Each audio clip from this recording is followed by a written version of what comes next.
In the east of England, we have very flat, well-drained, fertile soil that accounts for half of the food production for England. So agriculture is really important for the eastern region because of the amount of jobs and employment that we can provide to local people here and the contribution that we can make to the economy with the healthy produce that we're making on our fertile soils. Well, there are lots of factors coming together that are going to affect global food production.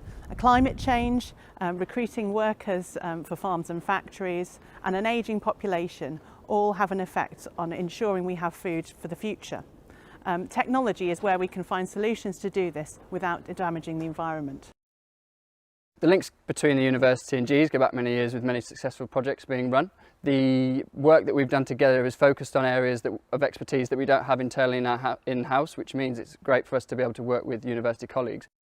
We've worked in areas like supply chain management, computer vision to detect the maturity of crops, and also most recently in robotic harvesting. So we're really excited about the links and the projects that we're running with the university, as we believe we're tackling a crucial problem in agriculture, which is a skills shortage in robotics, autonomous systems, AI, machine learning, areas that we believe will be really fundamental in improving the productivity of agriculture in the future. We know as farmers that it's very important that we are managing our environmental stewardship so that we can farm safely and productively in the future.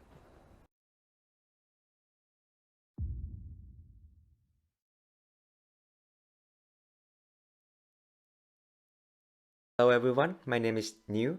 I am a second-year PhD student at the Institute for Manufacturing at the University of Cambridge.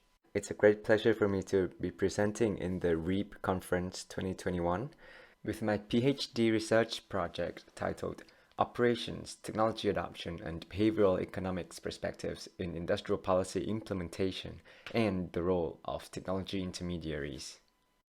In a nutshell, my research studies how the rate of technology adoption within an industry can be improved. Specifically, we're looking at the agriculture sector, at the adoption of sustainable agricultural technologies and practices. We will be looking from two different levels, which are the individual farmer level and also the agricultural innovation system level. For the individual farmer level, we also look at this from two different perspectives. First is the traditional technology adoption framework. So we're basing our research on two key theories, which is the technology acceptance model and also the diffusion of innovations theory. And from a different perspective, we'll also be looking from the behavioral economics theory point of view. As for the agricultural innovation systems level, we will be looking at how different stakeholders within the innovation system, as well as industrial policies and technology transfer services, can affect the decisions of farmers to adopt technology.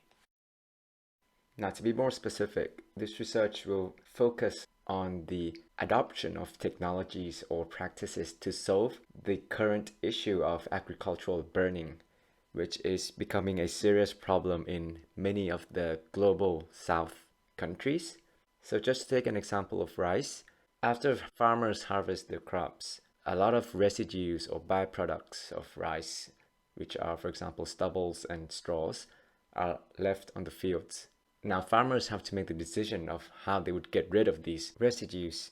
A common method that we see in developed countries will be to use machineries such as straw balers to collect these residues, and then they can transport it and sell it to other people for other uses.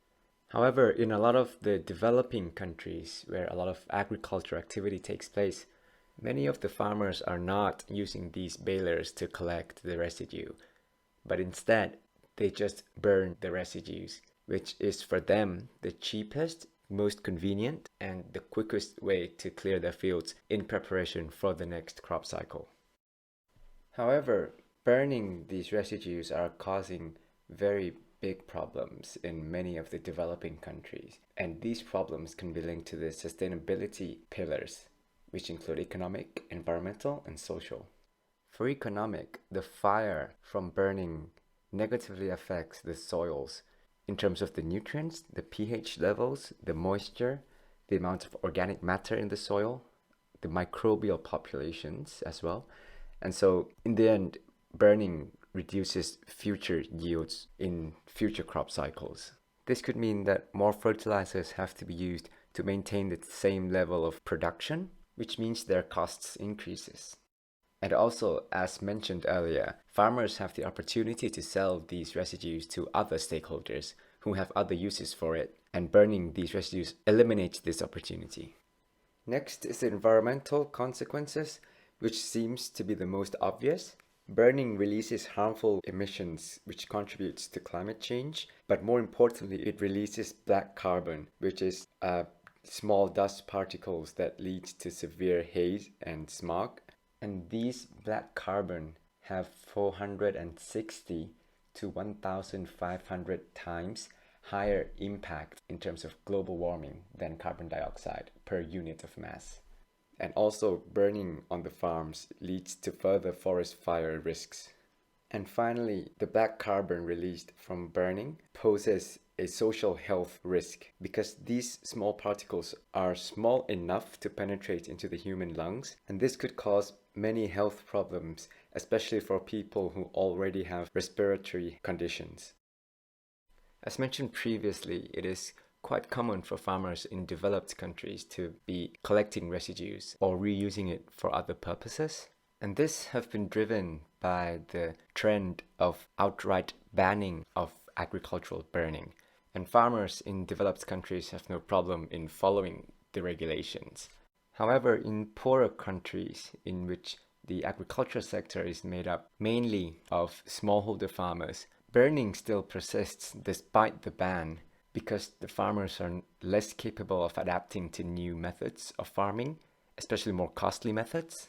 And so it is imperative for them to receive more support from the government with regards to changing their farming practices or with recommendations of alternative practices.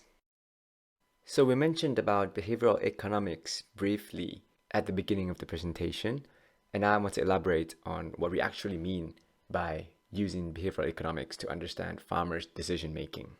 The subject of economics tries to understand or predict what happens in markets under different scenarios or constraints. And what traditional economics, or what they call neoclassical economics, does is that they assume that humans are rational. They are always trying to do things that maximizes their utility, which is usually represented by profit, and that humans will always be calculating and using new information to find ways to maximize their utility. Another assumption is that we are selfish, which means that other people's utility does not feed into our own utility, which means that all the decisions we make are purely for our own utility maximization. So the argument of behavioral economics is that humans are not always rational and not always calculating everything. It is explained through the concept of System 1 versus System 2 thinking.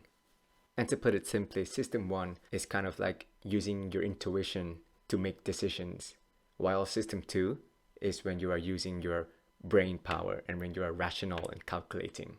And of course, we all know that we're not always calculating everything all the time. And a lot of the times we're using intuition to make decisions, which is System 1.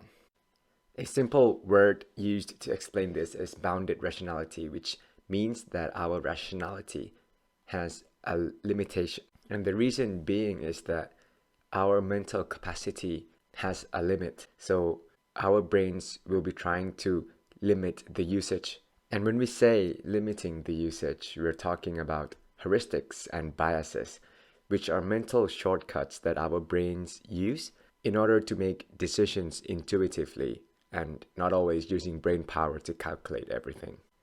And finally, the word satisficer used in the presentation is trying to convey that humans are not always trying to maximize our utility all the time, but humans are in general trying to find solutions that are acceptable to them and that satisfies their needs, but doesn't always have to maximize their utility. And therefore, understanding that humans have these limitations enables us to take a different perspective into understanding why humans do not adopt technology under certain situations. And this is the purpose of the first part of my project. The second part of my projects will be concerned with the agricultural innovation system, looking at how the different stakeholders within the system, including research systems, bridging institutions, agricultural value chain actors, and also government agencies setting up the policies, can influence the adoption of technology by farmers. The focus of the research will be on the agriculture extension services, or what we call the bridging institutions in the agricultural innovation system, which are basically agents that try to go down at the operational level and help farmers with knowledge and technology transfer. And the interesting part of this is that there are many different stakeholders, each with their own roles, their own competencies, and their own incentives and motivations. And there has been limited research on how these different roles, different incentives can be optimally used in order to improve the agricultural innovation system and the adoption of technology by farmers. And so the theoretical contributions, as we have already mentioned, is that we are contributing to trying to understand technology adoption from the perspective of behavioral economics, especially in sustainable agriculture technology. And we're also adding to the literature of agriculture innovation systems and how the different roles of each type of technology transfer services can impact the adoption of technology. In terms of the practical contributions, this research will help technology developers to understand more about farmers' hindrances to adoption, especially sustainable agricultural technology. But more importantly, the problem of agricultural burning in developing countries is something that is still prevalent, and we have not yet found a good solution to it. And this research potentially will be able to help reduce agricultural burning through technology adoption. And the final point is that this research will allow policymakers to improve their policy design as well as the agricultural innovation system to encourage more adoption of technology by farmers. So that will conclude our discussion. I'll be very interested in any questions, comments, and discussions, and those can be sent to my email as listed on the slide. I'm also especially interested in any contacts, any technology developers whose technology is related to agricultural residue management, or any technology that could potentially reduce agricultural burning. Thank you very much.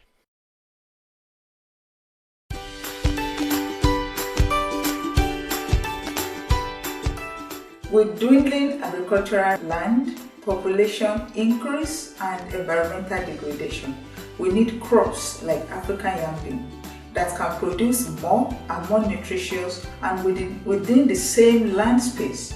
So we are harnessing on this project indigenous knowledge and scientific knowledge to reintegrate this underutilized crop into the food value chain the world over. African yam bean has the potential to become much more important.